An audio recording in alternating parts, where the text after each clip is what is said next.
यहाँ पर मैं नंबर 9007543767। आज है 9 मार्च 2021।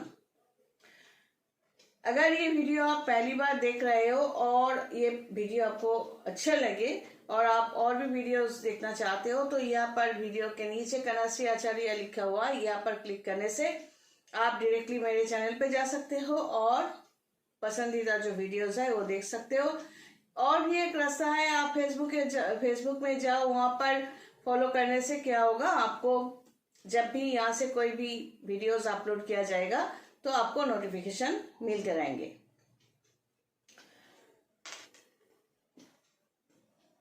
आज जो टॉपिक है वो ये है कि जैसे कि ये जो एटमॉस्फेयर है वो है वोट को लेकर, कौन जीतेगा कौन हारेगा एक्सेट्रा, और इसके साथ रिलेवेंट मतलब सॉरी वो है कि कोरोना आपको होने वाला है कि नहीं है, या कोई डिजीज। तो दोनों अलग टॉपिक है, लेकिन ये समझाने के लिए, ज्योतिष को समझाने के लिए थोड़ा बहुत मैं कोशिश कर ही सकती हूँ। वो ये है कि with the help of date of birth, place of birth, time of birth, मैंने कई बार कहने की, समझाने की कोशिश की कि यहाँ पर ये जो एक प्लैनेटोरियल चार्ट हम बनाता है, ये हमने नहीं बनाया। ये ज्योतिष शास्त्र जो है हजार साल पुराना ये सब्जेक्ट है। तो इस सब्जेक्ट को हम लोग पढ़ते हैं, प्रैक्टिस करते हैं, फिर ज्योतिषी बनते हैं। तो अचानक 6 महीने या 1 साल पढ़कर कोई ज्योतिषी किस तरह बनेगा, ये तो मेरे लिए संभव नहीं था। कई साल लग गए यहाँ पर पहुंचने के लिए। तो with the help of date of birth, place of birth, time of birth, ये जो चार्ट हम बनाते हैं, यहाँ पर 12 हाउसेस है, ये एक हाउस कहा जाता है। फिर आपके जन्म के समय पर जो प्लैनेटोरियल पोजीशंस, मतलब 9 प्लैनेट्स एंड 27 स्टार्स का जो पोजीशंस है वो यहाँ पर हम बिठाते हैं। फिर उसके बाद कैलकुलेशन, परमुटेशन, कॉम्बिनेशन करते हैं। तो ये सब क्यों करते हैं, एक बात मैं बता दूं। ये देखिए, ये ऐसा एक चार्ट है, ये नॉर्मल चार्ट है। यहाँ पर एक कैलकुलेशन किया गया है। हर एक हाउस में 3 स्टार्स है। एक हाउस का कैलकुलेशन के लिए 30 डिग्री माना जाता है। तो टोटल जो है 12 हाउस इंटू 30 डिग्री मतलब 360 डिग्री, इस तरह कैलकुलेशन किया जाता है। बहुत क्रिटिकल होता है। कोई अगर पूछे कि मेरा कुंडली देख के अभी बताइए, इसीलिए मैं तुरंत बताने की कोशिश ना तो पहले कभी की और ना ही आज करती हूँ। तो आपके जन्म के समय पर जो 9 प्लैनेट्स एंड 27 स्टार्स का जो पोजीशंस है, उसके ऊपर डिपेंड करता है कि आप कहाँ जन्म लेंगे। जैसे कि आप अचानक मेरे सामने आए और perfect date of birth, place of birth, time of birth आपने मुझे दिया, और ये थ्रू वीडियो कॉन्फ्रेंस में मैं लगे हाथ ये बता दूं कि शुरुआत में मैं पसंद करती हूँ कि आप व्हाट्सएप में अपना डिटेल्स भेजो, हाथ की रेखाएं भेजो, date of birth, place of birth, time of birth भेजो। फिर यहाँ से अकाउंट नंबर जाएगा कंसल्टेंसी फीस के लिए। फिर वहां पर कंसल्टेंसी फीस देने के बाद अकाउंट में यहाँ पर वीडियो कॉन्फ्रेंस का टाइम मैं देती हूँ। इसके बाद अगर मुझे लगे तो मैं चेंबर या ऑफिस में जरूर बुलाती हूँ। तो जो मैं कह रही थी कि आप मेरे क्लाइंट बने, तो मैं आपको नहीं जानती। तो ये चार्ट अगर हमारे हाथ लगे, मतलब हम बनाए with the help of your date of birth, place of birth, time of birth, यहां से पता चलता है कि आप कहां पर, किस तरह की स्टेटस में आप पैदा हुए हो, आपका इंटेलिजेंस क्या है। जैसे कि मैं जो कैलकुलेशन करूंगी उसमें क्या होगा, लग्न या राशि हम पहले पकड़ते हैं। लग्न मतलब आपका चेहरा कैसे होंगे, बाल से लेकर नाखून तक, पैर के नाखून तक, आपकी फोरहेड, आपकी आंखें, ये जो आईब्रो से आंखों का जो डिस्टेंस, ये चीक्स, ये उंगलियों का बीच में जो गैप है, हाथ की रेखाएं, सब कुछ लग्न के ऊपर डिपेंड करते हैं। तो इस लग्न को हम कैसे पकड़ते हैं, वहां पर वो अच्छा खासा लग्न है, उसमें स्ट्रेंथ है कि नहीं, या नेगेटिव जगह पर है, या कोई नेगेटिव प्लैनेट इसके साथ है। तो यहां से पता चलता है कि आप ठीक ठाक हो या हैंडीकैप हो, या ऐसे जगह पर आपने जन्म लिया जहां से आपका जो ये जो लग्न है, पूरा चेहरा जो है, ऐसे पेरेंट्स मिले बाय जीन, वहां पर भी कोई इतना बहुत खूबसूरत या हैंडसम आप नहीं हो, या बहुत हो, इस तरह की कैलकुलेशन मिलता है। फिर हम देखते हैं राशि को, चंद्रमा को, जहां से आपके जो मन है, मन का जो स्थिति है, वो हम समझते हैं। फिर 9 प्लैनेट्स और बाकी जो प्लैनेट्स है, 7 प्लैनेट्स एंड स्टार्स का जो पोजीशंस, वो कैलकुलेट करते हैं। तो अगर आपके पास date of birth, place of birth, time of birth नहीं है तो क्या करें, और अगर है भी, हम इसको बनाएं। फिर हम हाथ की रेखा क्यों देखना चाहते हैं, क्यों आपसे बात करना चाहते हैं, क्योंकि यहाँ पर लग्न और राशि का और बाकी प्लैनेट्स का जो कनेक्शंस है वो तो हमें मिले। फिर मुझे कंफर्म होना है कि आप जो नेगेटिविटी या प्रॉब्लम फेस कर रहे हो उसका वजह क्या है, सोर्स क्या है। तो वो जानने के लिए पहले मुझे कंफर्म होना पड़ेगा कि ये जो चार्ट है ये सही है या गलत। मतलब जो date of birth, place of birth, time of birth दे रहे हो, वहां पर date of birth, place of birth तो सही है, अब प्रॉब्लम है टाइम ऑफ बर्थ को लेकर। क्योंकि ये टाइम ऑफ बर्थ हम कैसे पकड़े, डिलीवरी जब हुए उस टाइम को, या जब माँ के गर्भ में आप आए थे उस टाइम को। तो ये बैक कैलकुलेशन भी करना पड़ता है। तो यहाँ पर जो कैलकुलेशन हम करेंगे, उसके बाद आपका जो सोर्स ऑफ प्रॉब्लम वो हम करेंगे।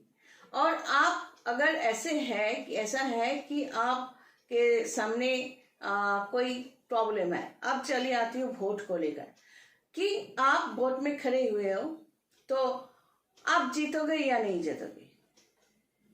ये जो कैलकुलेशन हम हमेशा करते हैं पर्सनली, एक इंसान के लिए, ये देश के लिए क्या होगा, या ये पार्टी जीतने वाला है कि नहीं, ये सब हम बता नहीं सकते और ना ही बताया जा सकता है।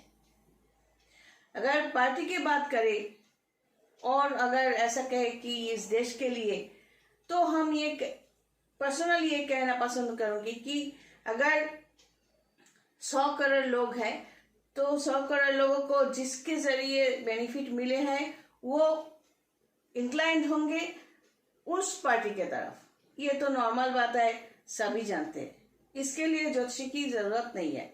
और ज्योतिष विद्या में ये बताना मुश्किल है मस रिजल्ट, मतलब कई लोग जहां पर जुड़े हुए हैं, तो ये कैलकुलेशन किसका करें हम, एक जन का। लेकिन एक जन का भविष्य जो है वो उस 100 करोड़ के ऊपर भी डिपेंडेंट है, वो अपने जो अंडर में जो लोग हैं उनके एक्टिविटीज के ऊपर भी डिपेंडेंट है। तो ये सब कहां से मिलते हैं, ये लग्न और राशि जो होते हैं, इस लग्न और राशि को लेकर ये चेहरा और माइंड, फिर उनका स्ट्रेंथ, एक इंसान का स्ट्रेंथ देखने के लिए शुरू करता है। मैं जैसे कैलकुलेशन करती हूँ, शुरू करती हूँ बृहस्पति को लेकर, देवगुरु है तो उनका जो देवगुरु का जो पॉजिटिव अगर है किसी के चार्ट में, तो उसका चेहरा, उसके चेहरा, उसका बोलने का ढंग, वे ऑफ टॉकिंग, फिर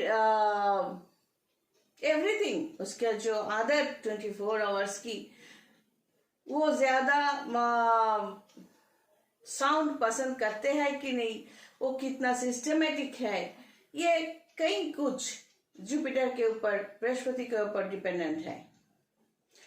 फिर हम देखते हैं कि उसका जो जंग है, जंग कैसे होता है, रवि को, रवि अगर अच्छे जगह पर है, जैसे कि यहाँ पर ये कालपुरुष का छक डायग्राम माना जाए तो यहाँ पर है रवि का स्थान। तो रवि अगर उसके चार्ट में अच्छे जगह पर है तो डेफिनेटली कई जंग वो जीतते जाएंगे। उसके सामने प्रॉब्लम जो आते रहेंगे और वो फाइट करेंगे और जीत कर चले जाएंगे। अगर रवि का पोजीशन अच्छा है तो साथ में चाहिए चंद्रमा का पोजीशन। अगर चंद्रमा का पोजीशन अच्छा है, स्ट्रांग है, तो वो अगर मिट्टी में ऐसे गिर भी जाए फिर उठने की ताकत उसमें होंगे। बृहस्पति अगर साथ में है नेगेटिव, बृहस्पति दो टाइप के होता है, हर एक प्लैनेट का दो टाइप के पोजीशंस होते हैं। जैसे कि आप बृहस्पति के नेटिव हो, मतलब जातक या जातिका हो, या मंगल के जातक या जातिका हो, या चंद्रमा की, जो भी हो, एक पॉजिटिव प्लैनेट की जातक या जातिका होता है, एक नेगेटिव प्लैनेट की जातक या जातिका होते हैं। अगर पॉजिटिव प्लैनेट की नेटिव हो आप, तो आप में वो सब अच्छा ही होंगे। और अगर नेगेटिव प्लैनेट की, जैसे कि नेगेटिव मंगल की जातिका हो या जातक हो, तो नेगेटिव मंगल का जो एक्टिविटीज है वो हरकत आप करोगे, नेगेटिव मंगल का जो चेहरा है वो आपको मिलेगा, नेगेटिव मंगल का जो वे ऑफ टॉकिंग है वो आपको आप में होंगे। तो पॉजिटिव पोजीशंस होते हैं, जैसे कि बृहस्पति ये कहीं भी जगह पर अगर है या यहाँ पर है तो बृहस्पति पॉजिटिव है, उसका असर है। लेकिन सिर्फ बृहस्पति नहीं, उसके साथ चंद्रमा को भी देखा जाता है कि बृहस्पति यहाँ पर है लेकिन चंद्रमा यहाँ पर है, तो वो कभी अच्छा भी बिहेव करेगा और कभी मन में गंदगी भी ही होंगे। ऐसा नहीं कि हम आज ये बोल रहे हैं, कल वो बोल रहे हैं, ये ज्योतिष शास्त्र बोल रहे हैं। अगर बृहस्पति या मकर राशि में होंगे तो बृहस्पति वहां पर नेगेटिव रिजल्ट देते हैं। अगर लग्न ये है आपकी और अष्टम स्थान में बृहस्पति है, यहाँ पर 7th और 8th हाउस में अगर बृहस्पति है, तो डेफिनेटली अष्टम स्थान को मारक स्थान कहा गया है। तो नेगेटिव जो एक्टिविटीज ये अष्टम स्थान से विचार किया जाता है।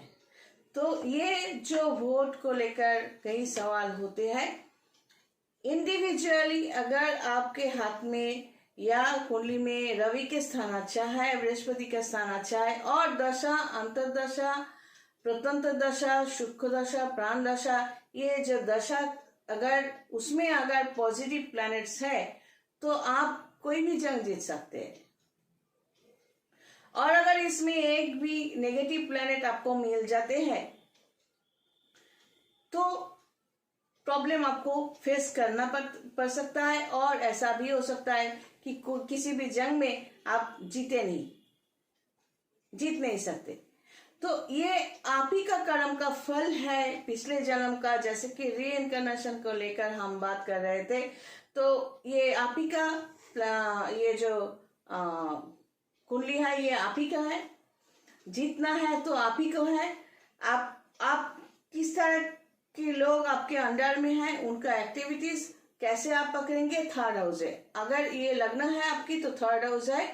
आपके एनवायरनमेंट, मतलब आपके सराउंडेड आप किस तरह के लोगों से हो और उन लोगों का एक्टिविटीज कितना असर पड़ता है। जैसे कि आप अगर हो बृहस्पति, आप अच्छे इंसान हो, लेकिन अगर आपके जो अंडर में जो लोग हैं उनमें पॉजिटिव बृहस्पति अगर नहीं है और वो लोग आपके नाम को लेकर कुछ नेगेटिव काम करके आए, तो डेफिनेटली आपके साथ जुड़े होने के कारण वो नेगेटिविटी का असर आप पर भी पड़ेगा।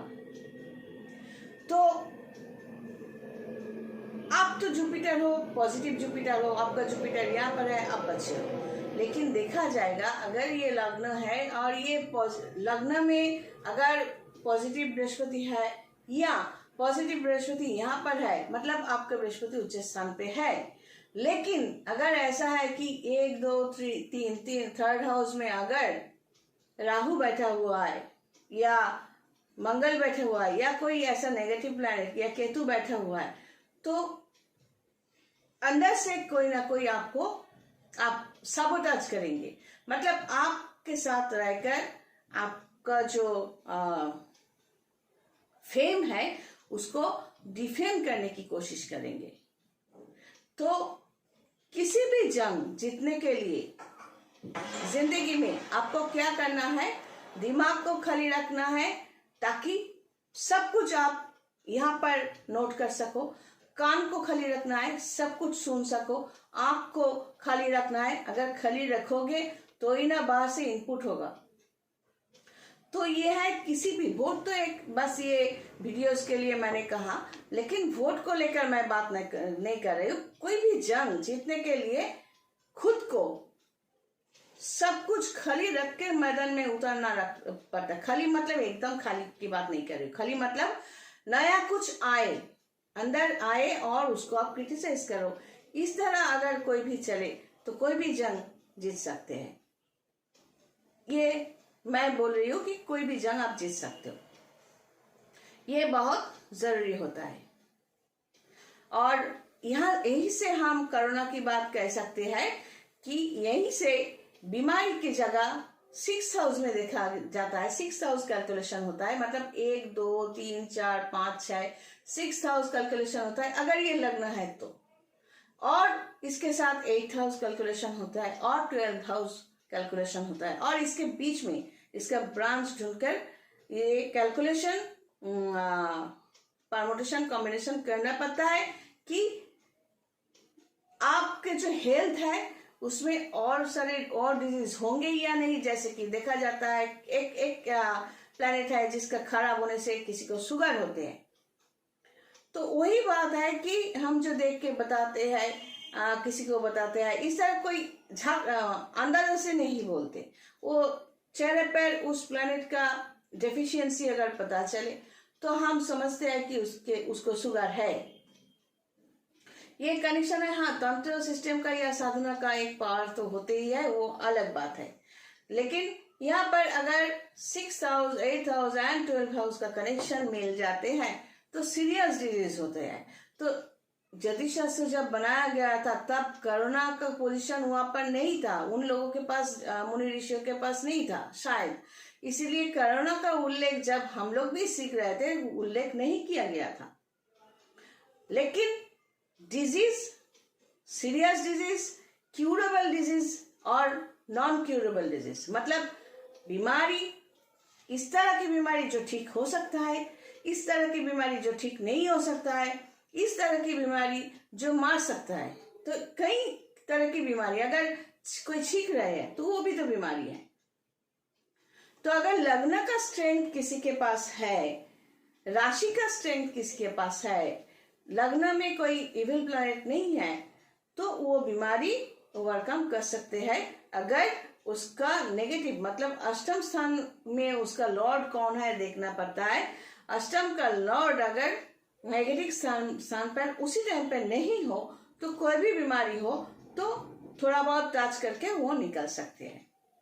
स्पेशली कोरोना को लेकर जो बोलते हैं कि आपके पास कोरोना होगा या नहीं, ये आप नहीं जानते थे या जानते तो खुद को बचाया क्यों नहीं, इट डिपेंड्स। ये सवाल जो है, सवाल कभी कभी इंटेलेक्चुअल और इंटेलिजेंट होता है तो अच्छा लगता है, लेकिन मैक्सिमम लोगों को क्या होता है, इस ज्योतिष विद्या के बारे में, इसके कैलकुलेशन के बारे में पता नहीं। और मैक्सिमम लोग ऐसे भी होते हैं जो समझते हैं कि मतलब जो खुद नहीं समझते तो उसको मानते नहीं है। तो इसीलिए मैं बहुत सिलेक्टिव हूँ, क्लाइंट्स के साथ बात करके उनको अटेंड करती हूँ ताकि वो मेरी बात समझ सके। अगर कोई कहे कि सिर्फ मन्नत करने से या ये करने से वो करने से हम बच सकते हैं या हमारा प्रॉब्लम सॉल्व हो सकता है, तो हम इस तरह नहीं करते। मैं कोशिश करती हूँ साइंटिफिकली सब कुछ समझाने की। जो मुनि ऋषियों ने हमारे शास्त्रों में डिस्क्रिप्शन दिया है, इस ज्योतिष शास्त्र को या तंत्र सिस्टम को जो भी कुछ कहा गया है, और रामायण महाभारत रिलीजियस बुक्स तो है ही, तो हर जगह पे अगर ठीक तरह से ढूंढा जाए तो हमेशा कहा गया है कि भगवान हर जगह पर है, लेकिन मूर्तियों में कुछ लोग ढूंढते फिरते हैं। तो यही बात है समझने की। You must be educated enough. Education is always needed to be happy in life. मैं अगले वीडियो में बात करूंगी मूर्ति पूजा को लेकर। गॉड ब्लेस अंकित।